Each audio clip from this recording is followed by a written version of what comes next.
Olá, queridos irmãos, Jesus é o nosso Senhor. Chegamos na terça-feira, nosso alimento diário.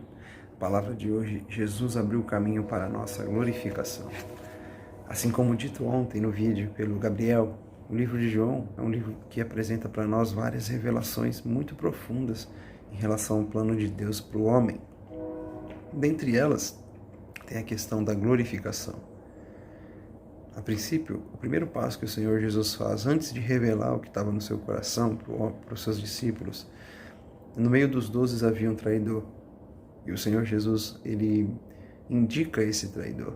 Os discípulos, na hora ali, ficaram até assustados com essa revelação do Senhor. Havia um traidor no meio deles? Como assim? Por que o Senhor Jesus escolheria um traidor?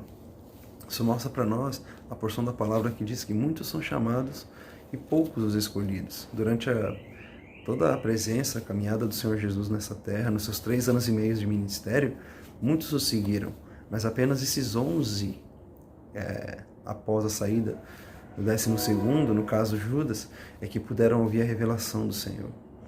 E o Senhor deu um sinal muito interessante em João 13, sobre como que se manifestaria, como que seria indicado esse traidor. É interessante, o irmão, você que está assistindo, conferir João 13 para saber qual sinal é esse. Eu vou gerar aqui a sua curiosidade sobre esse assunto.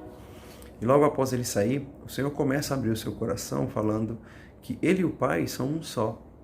À luz da palavra que o Senhor tem dado para nós nos últimos dias, através das palavras dos irmãos Ezra e Pedro Dong, através do canal do Instituto Vida para Todos, tem trazido para nós a revelação de que a pessoa do Senhor Jesus e a de Deus são um só.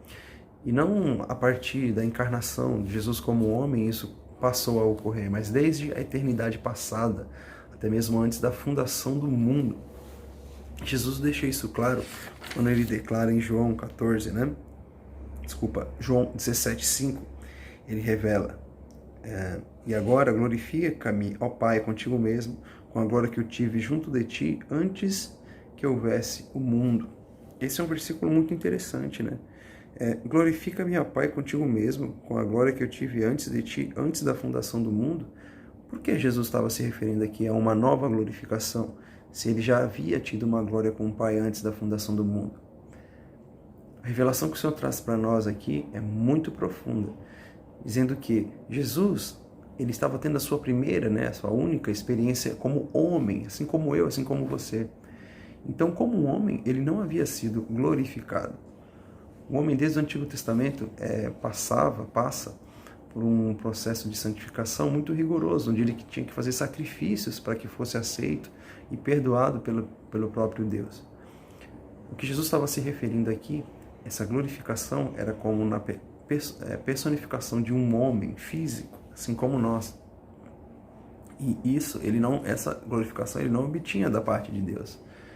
Para isso, ele tinha que viver humano, pleno, perfeito, sem pecado.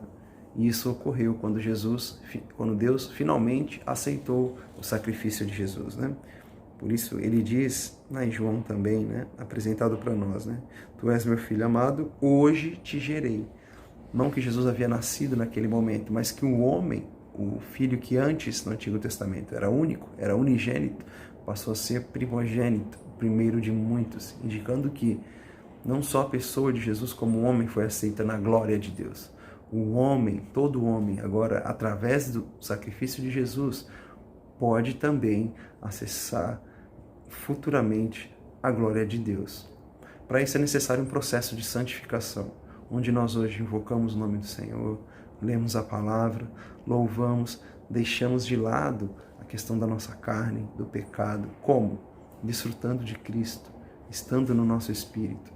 E aos poucos a pessoa do Senhor Jesus vai sendo trabalhada em nós, nós vamos sendo santificados até obtermos a glorificação, que é nós como homens podermos acessarmos a glória de Deus. Isso é maravilhoso para nós. Que o Senhor continue se revelando para nós. O livro de João é um livro muito interessante. Que o Senhor continue nos dando sabedoria para compreender, para desfrutar e amar mais a sua palavra. Jesus é o nosso Senhor.